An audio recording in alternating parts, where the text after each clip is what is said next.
أعوذ بالله من الشيطان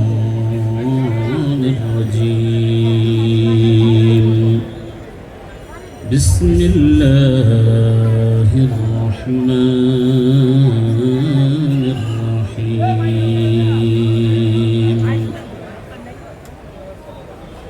هو الذي أرسل رسوله بالهدى ودين الحق ليظهره على الدين كله وكفى بالله شهيدا. وقال رسولنا صاحب القرآن صلى الله عليه وسلم إنما بعثت لأتمم مكارم الأخلاق أو كما قال عليه الصلاة والسلام.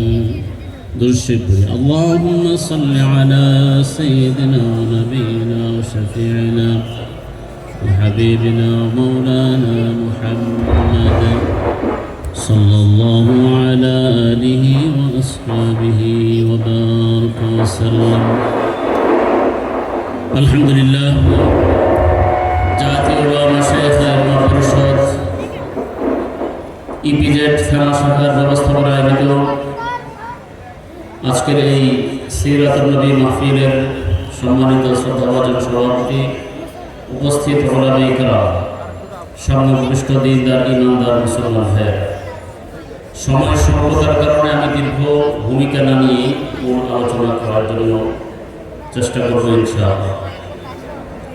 আমরা জানি আমাদের এদেশ, আমাদের মাতৃভূমি, এই সোনার বাংলা 36শে জুলাই গণ অভ্যুত্থানের পরবর্তী বাংলাদেশ এবং পরের বাংলাদেশ, দুইটার মাঝে পার্থক্য আছে না নাই? আচ্ছা, 36 জুলাইয়ের আগের বাংলাদেশ স্বাধীনতার পর থেকে নিয়ে ওই বাংলাদেশে দীর্ঘ 54 বছর, এই স্বাধীনতার দীর্ঘ 54 বছরের এদেশের জনমানুষের কাঙ্ক্ষিত উন্নতি এবং তাদের ন্যায্য অধিকার প্রতিষ্ঠিত হয় নাই। কথা ঠিক না ভাই? ঠিক। মুহতারাম হাজিরিন, যে রাসূল করিম সাল্লাল্লাহু আলাইহি ওয়াসাল্লামের সিরাত নিয়ে আমরা আলোচনা করছি, যে সিরাতুন নবী সাল্লাল্লাহু আলাইহি ওয়াসাল্লাম মাহফিল, আমি জিজ্ঞেস করতে চাই, আল্লাহর রাসূল সাল্লাল্লাহু আলাইহি ওয়াসাল্লামের ব্যাপারে খোদ রব্বুল আলামিন বলেছেন, লাকাদ কানা লাকুম ফি রাসূলিল্লাহি উসওয়াতুন হাসানাহ।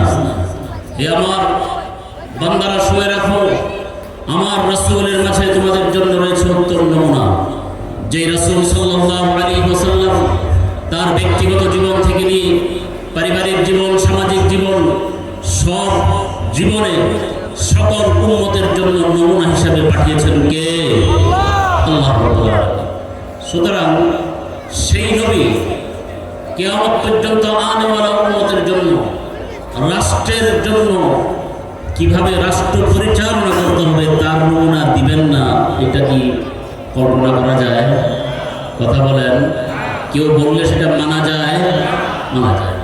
মুহতারাম হাজিরিন, আমাদের দেশের একদল মানুষ ইসলাম এবং রাজনীতিকে পৃথকভাবে জনগণের সামনে উপস্থাপন করতে চায়, অথচ আমরা রাসূল করিম সাল্লাল্লাহু আলাইহি ওয়াসাল্লামের 63 বছর জীবন যদি দেখি, তাহলে সেই রাসূল করিম সাল্লাল্লাহু আলাইহি ওয়াসাল্লাম যেমনি ছিলেন যুদ্ধের সেনাপতি, যেমনি ছিলেন একজন সফল ব্যবসায়ী, যেমনি ছিলেন একজন আদর্শবান স্বামী, যেমনি ছিলেন একজন আদর্শবান সমাজপতি, ঠিক তেমনি ভাবে তিনি ছিলেন একজন আদর্শবান সফল রাষ্ট্রনায়ক। বিশ্বের ইতিহাসে লিখিত সংবিধান আর কোন ধর্ম তন্ত্রমন্ত্র উপস্থাপন করতে পারে নাই। যেটা উপস্থাপিত হয়েছে লিখিত সংবিধান, আর যিনি উপস্থাপন করেছেন তিনি আর কেউ নই, তিনি আমার আপনার নবী সাইয়্যিদুল মুরসালিন নবী মুহাম্মদুর রাসূলুল্লাহ সাল্লাল্লাহু আলাইহি ওয়াসাল্লাম। এরপরও কেউ যদি বলে ইসলাম এবং রাজনীতি ভিন্ন জিনিস, আমরা আফসোস করে বলবো আপনি ইসলাম সম্পর্কে আপনার ধারণা নাই।